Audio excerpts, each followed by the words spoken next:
avait lancé une grande plateforme de connexion pour nos 45 000 employés. Ça répond à ce besoin-là que les jeunes en ont besoin de plus en plus. Puis comme les jeunes, vous l'avez dit tout à l'heure, ils sont ouverts, bien souvent, ils ne veulent pas juste un mentor. Ils veulent un mentor métier, un mentor culture, un mentor progression de carrière. Tu sais, il y a plusieurs. Puis ils prennent, un c'est des textos, un c'est des relations.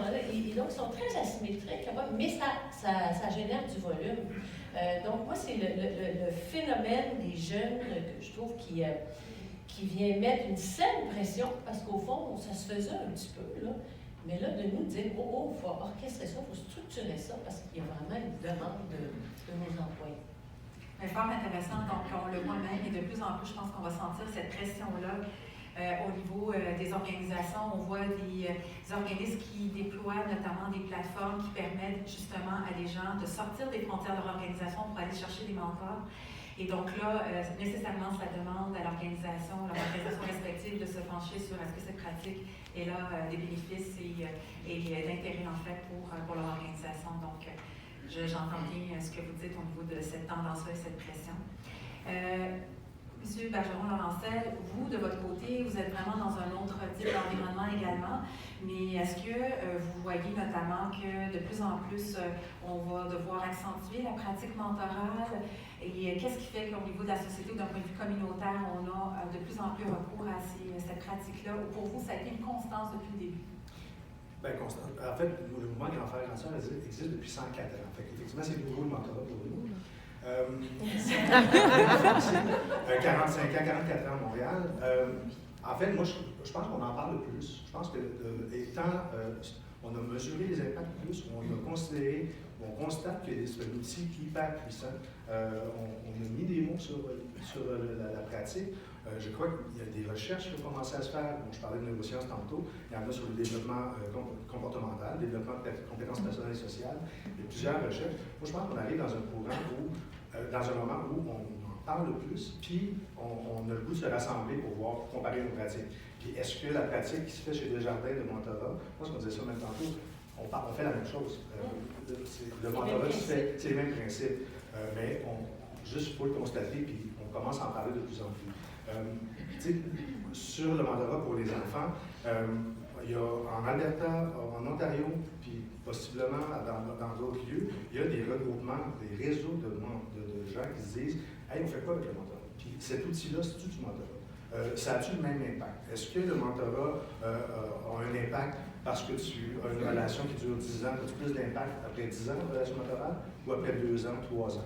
Ce qu'on constate, entre autres, c'est pour le mentorat, notamment par rapport aux jeunes, je pense par rapport aux adultes aussi. Une relation mentorale, son impact maximal, c'est après 2-3 ans. Après 2-3 ans, après ça, c'est une relation qui s'établit. C'est une relation peut-être d'affaires, mais plutôt amicale ou sociale. Avant ça, on est vraiment en mode apprentissage, on est vraiment en mode des effets bénéfiques du mentorat. Mais pour savoir ça, il fallait qu'on commence à s'en parler. Puis je pense qu'effectivement, on en parle plus, puis on en parle un peu mieux de plus en plus. J'ajouterais un élément. On parlait de la population vieillissante, donc il y a plus de gens qui ont le goût d'être mentors et on a des jeunes qui veulent être mentorés, mais on voit aussi apparaître des gens d'un certain âge qui veulent être mentorés par des jeunes.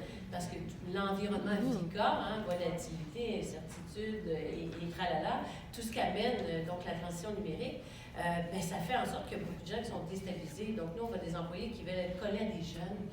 Puis pouvoir parler, si tu as des enfants à la maison où ça va bien, on est toujours des arriérés là-dessus, ils s'amusent à nous tirer la fibre, puis mais ils nous coachent. Mais si on n'a pas ça, donc on voit des employés qui disent, ben moi, j'ai pas ça dans mon environnement familial, mais j'aimerais ça qu'il y ait des jeunes à pouvoir échanger régulièrement. Comment j'apprivoise ça? C'est un autre phénomène qu'on fait, qui concourt au fait qu'il y a une hausse. Ce qu'on constate, nous autres, c'est de plus en plus, c'est des jeunes qui viennent qui veulent des mentors. Oui, il y a quelque chose au niveau de l'âge, mais c'est peut-être parce que nos clients, en fait, ce sont les enfants, mais c'est des gens universitaires qui deviennent mentors dans les programmes scolaires. Le bénévole type chez Grand Frère Grand Sœur, c'est une femme, 35 ans, universitaire, professionnelle. C'est le bénévole type. Mais 35 ans, c'est sûr qu'on n'est plus dans la même dynamique mentorale que de dire on veut transmettre un grand savoir, on veut transmettre principalement du comment vivre, en fait, comment être bien, puis Fait que ça prend cette dimension-là qui s'ajoute, j'ai l'impression, que les jeunes, en fait, qui attirent un peu plus les jeunes. C'était vraiment intéressant. On parle de don de soi, beaucoup de donner au suivant. Donc, ça peut passer par une expérience professionnelle, mais ça peut être aussi par un vécu. Une personne dans la trentaine qui est passée par un cheminement peut-être un peu plus difficile pourrait peut-être mieux accompagner justement des jeunes dans ce sens-là. C'est fort intéressant. Je vous ai entendu soulever des bénéfices, en fait, au niveau du mentorat. La prochaine question, c'est chacun dans votre domaine, bien entendu, il y a des vertus au niveau du mentorat, de cette pratique-là. Donc, s'il y a d'autres éléments que vous voulez rajouter, mais aussi les limites, le dark side du mentorat. Donc, vous en parlez un peu là-dessus. Limites du mentorat. Oui. Oh là. Dark side. Dark side. Écoutez, les limites du mentorat, ce que le mentorat essaye de partager, c'est le savoir-être, c'est pas le savoir-faire. Le savoir-faire, la consultation, le coaching, etc., ça fait partie de cette section-là. Le savoir-être, c'est le partage d'expériences de vie, c'est que ça permet essentiellement de faire ça. Alors, face à ça, il y a des limites. Je vais vous donner un exemple. Un ange. On dit souvent un ange, c'est un mentor qui met de l'argent dans la boîte.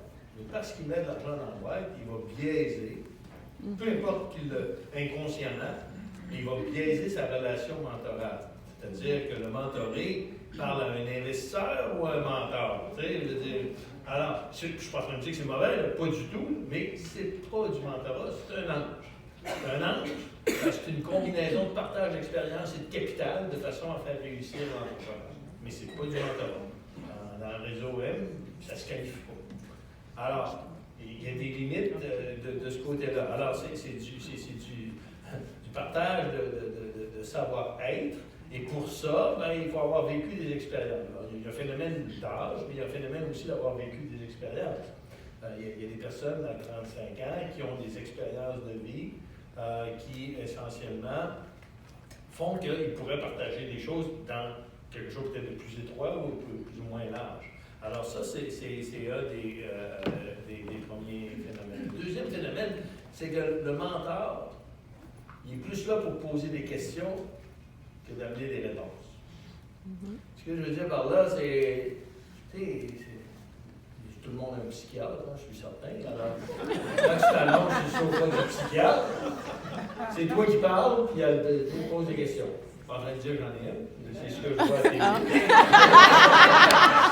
Alors, le mentor, c'est un peu le psychiatre, l'affaire. Hein? Le mentoré, là, il placote, puis il partage ses expériences, puis le mentor dit « Oui, mais as-tu pensé à cet aspect-là? As-tu parlé de telle chose ou telle chose? » Un des plus grands défis des entrepreneurs, peu importe masculin ou féminin, c'est le partage essentiellement de ton temps, ton temps de qualité entre ta famille et ton entreprise. Parce que les deux en demandent beaucoup. L'entreprise, elle va pomper tout le temps qu'elle peut pomper, puis plus elle pompe du temps, ben moins tu en as pour ta famille. Puis là, à un moment donné, tu viens à une position de déséquilibre ou quoi que ce soit.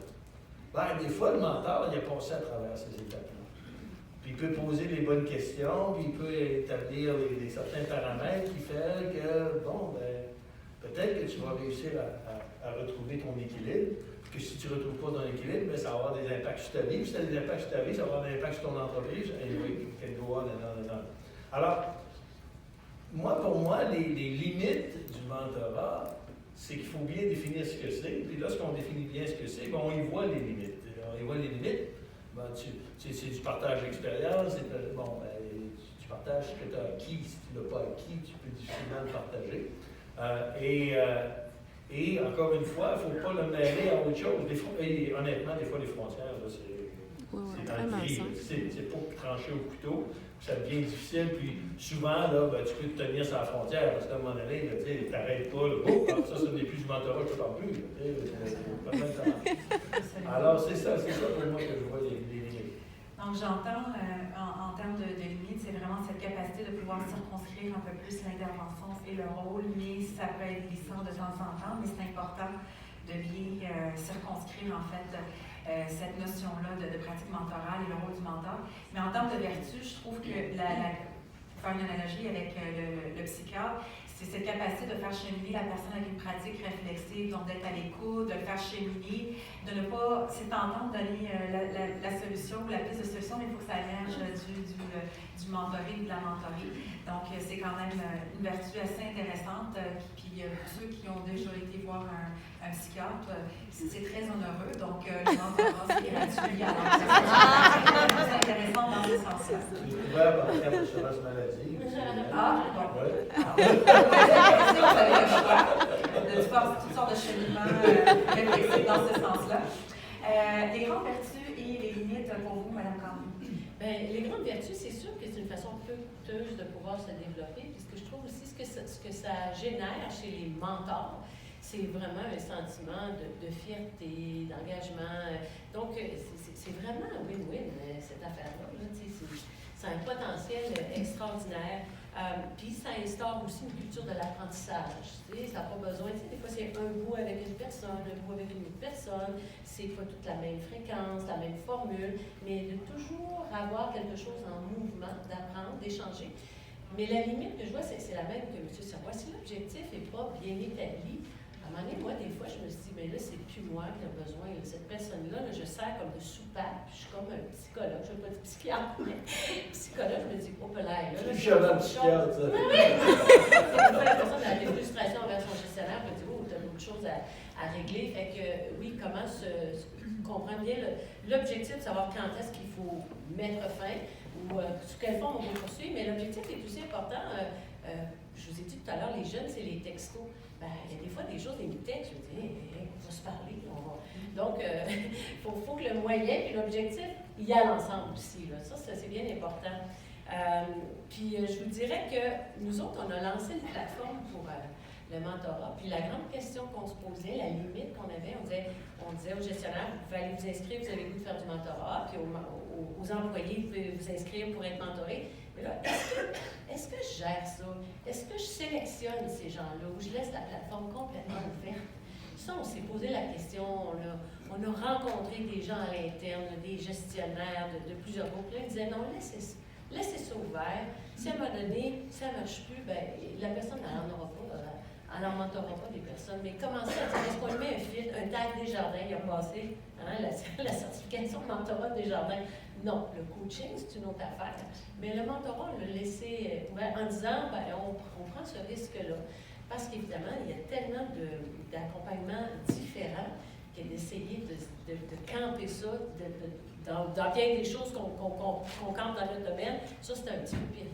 Ça, je sais que c'est la limite. On ouvre ça, puis à un moment donné, on s'est dit, est-ce qu'on permet aux gens, comme sur les réseaux sociaux, on va évaluer, on a été mentoré par telle personne. On va attendre un petit peu, là. Mais peut-être qu'un jour, on y arrivera là, et ça s'épurera de soi-même. Les bons mentors ressortiront. On verra. Alors, c'est pas pour faire un petit interview marketing, mais tous les éléments qu'on vient d'entendre ici, que ce soit les conditions à mettre en place, les rôles respectifs, les différentes pratiques que vous allez avoir durant les ateliers, la notion de structure.